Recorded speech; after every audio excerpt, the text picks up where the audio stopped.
searching. I have received a product from AMZCHEF. It is a little 2-burner cooktop. Let's see, let me put that over here. Very well packaged. Everything is snug. Anyway, here is the top. Let's take that off.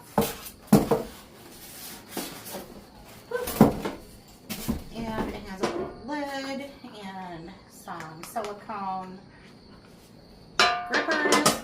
Let's get it in the house and we'll put it together. Okay, so it's very compact, lightweight.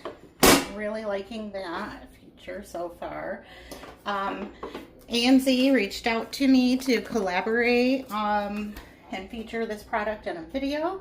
And as you know, we love camping. We just got back from a camping trip. And I thought this would be perfect to either use at home or take it with us on our next camping trip. So here we go. And like I said, it came with 2 of those. It has a removable griddle and then 2 burners. First, I'm going to power on and then set the burners. And you want to get your pans on there to begin with because it will beep and tell you to put a pan on there. You get the EO, which means error. So I'm going to add some sausage to 1 pan. And we're just going to whip up a couple of like breakfast tacos.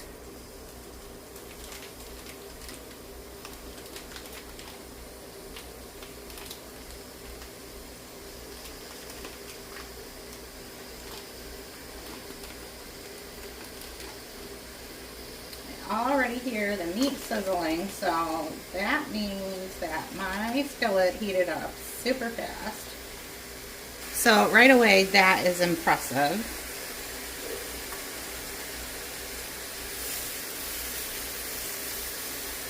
I'm just going to start scrambling up an egg or 2 in my smaller pan.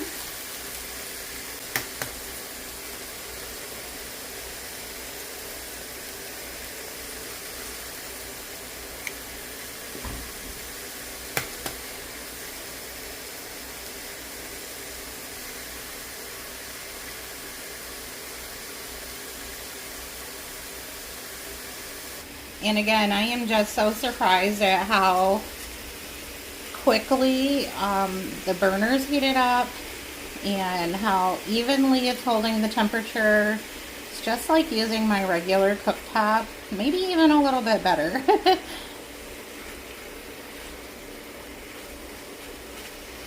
I will definitely enjoy taking this on our camping trips.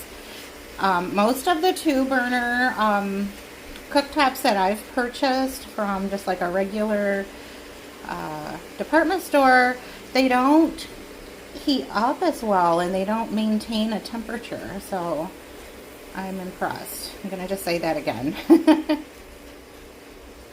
And nothing like being out at a campground and trying to get a meal ready for everyone. And this obviously will hold much larger pans than what I'm using today. There's plenty of room. And then the added bonus of having a griddle top with a lid. It's almost like having a little mini Blackstone. We've taken our Blackstone with us before, and it's kind of a pain to load up that much equipment. Alright, so I'm going to turn the heat up. I only had that on 1. I just didn't want my eggs to cook too fast and get that icky brown color that they get sometimes.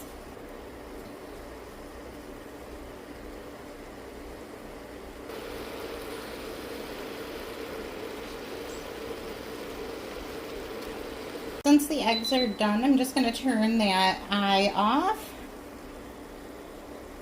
If I remove the pan, it does beep. So I'm going to leave that there and just turn it off. I'm not sure if that means I need to do something different, but... And the noise that you're hearing in the background is the little fan that's on this, which I think is great because it's not going to overheat or get too hot, like the whole mechanism and shut down on me. So that's a plus. I've actually had cooktops that would like overheat and then turn themselves off. Alright, so let's get our little glove on so that I can handle my cast iron and remove so we can use the griddle.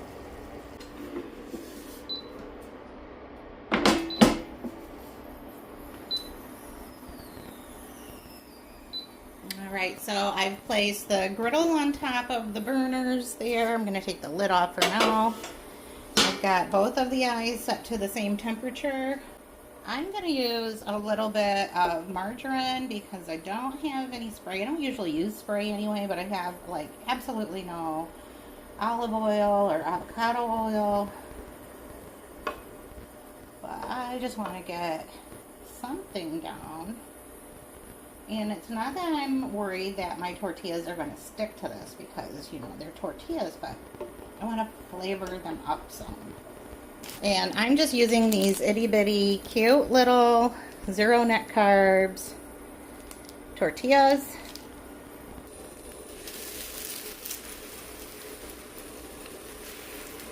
And I'm just going to do like 3 at a time.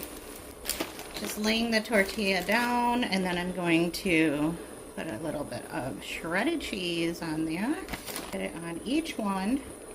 Just a light layer because I will add more.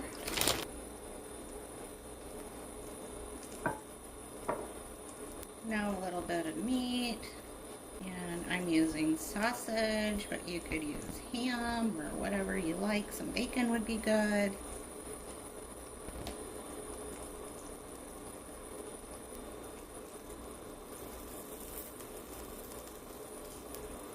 And the only reason that I did a small batch of eggs was because everyone's not here right now for dinner, so just going to make eggs as we go.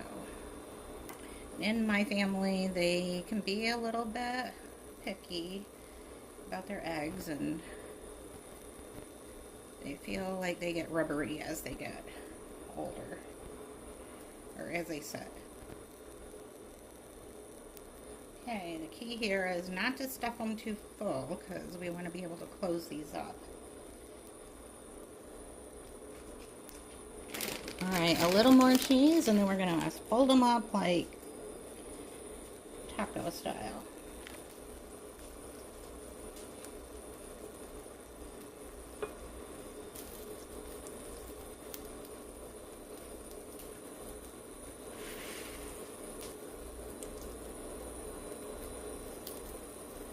So I'm really happy with the toastiness of the tortillas because I totally wasn't expecting that out of the carb counter tortillas I've found in the past. They usually don't brown up very well. Alright, let's turn our heat off because these are done. And I'm actually going to put the lid on to keep them warm because I need a couple more minutes before serving. So here is the whole cooktop. It's very narrow, which I like because it doesn't take up the whole counter.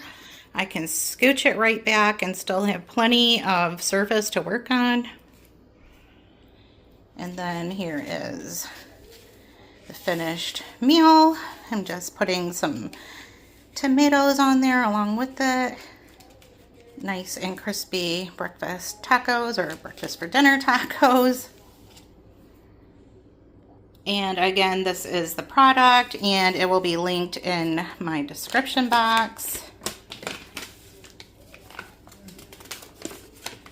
Very nice directions. So if you're looking for a nice little stove for traveling or just to use in your home, I really like this one.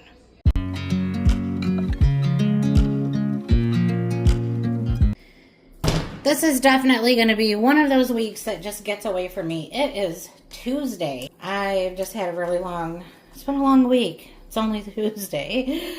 Oh goodness. Anyhow, I'm going to cook up this, I'm going to say it's about 1.5 pounds, maybe close to 2 pounds of ground beef. I'm going to season with a little bit of onion powder. I'm totally out of granulated garlic powder, but I have some Cajun seasoning. Let's do some salt, black pepper, a lot of black pepper. My daughter-in-law mentioned something about goulash on social media today, and I was like, oh, that sounds so good. And I have ground beef at home. I also have canned tomatoes at home from the other weekend. I just popped that after finally getting it canned, so you just can tell those didn't last long. So we have some fresh tomatoes and veggies going in, and I know I have people out there that are going to say that's not goulash. It's really not goulash.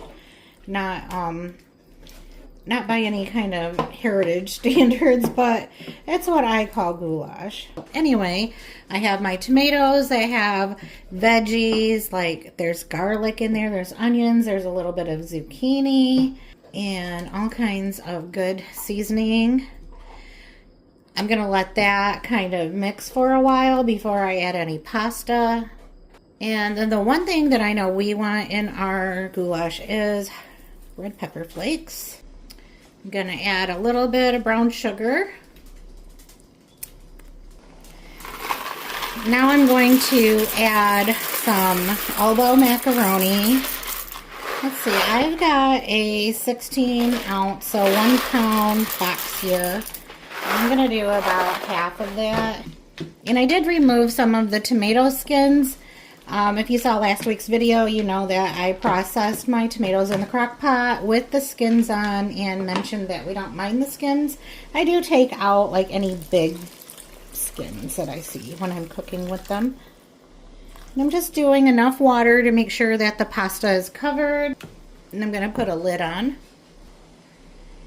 and just let that come to a boil and cook the elbow macaroni until they're tender. Now, once I see that it's bubbling really good, I'm just going to give it a stir and make sure nothing is stuck to the bottom. I'm going to leave it uncovered this time, and then just put it kind of on a medium heat so it can continue to simmer but not boil. So that is it. It is 5:15 and dinner is done. The pasta has cooked up, the liquid has thickened. And I am going to top it with some mozzarella. Normally I would do Parmesan, but I don't have any today.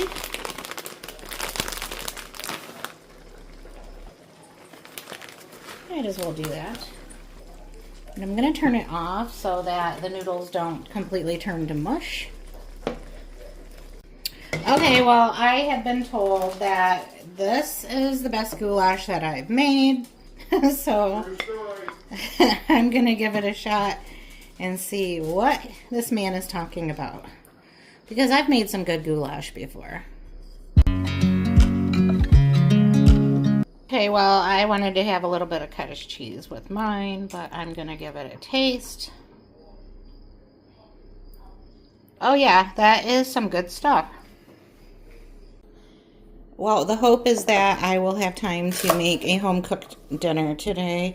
Things have been very hectic, strange, and weird around our house lately. But I didn't really leave myself a whole lot of time for preparing dinner before work today. So I'm kind of feeling a little frantic. I was looking through the freezer to see what I had. And I have a couple packages of beef stew meat. One I had on hand and the other was a mistake from Walmart. So we're going to go with some beef stew today. These carrots have been washed but not peeled. only because of time issues. I'm gonna cut them in kind of big pieces. Anything that's left over will go to the chickens. I have a few red potatoes that are salvageable after I cut the eyes off of them. Just enough for a pot of stew. Leftover onions are my favorite. This is basically going to be a dump and go beef stew because I don't have time to do any like special anything to it, and the meat is frozen. So I'm getting this, all of these chopped up veggies in there first. And I've had the meat in the sink and some water, so hopefully it's ready to release from the packaging. I'm just going to dump the remainder of this package of peeled garlic. It's frozen as well, so once it cooks, I can always smash it later. Frozen stew meat going in as is. And then the little bonus pack. This is chicken bouillon. I'm not going to get too hung up on any of the technicalities. It will work. A little rosemary.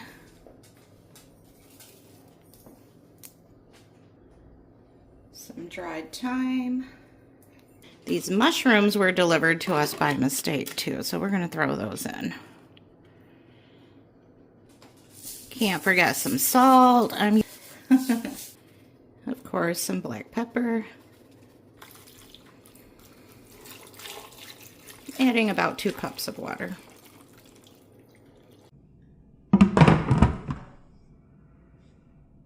Bill worked from home today, so he has been monitoring the stew. He added a can of cream of mushroom soup and just gave it a stir. The meat is super tender. All the veggies are good to go.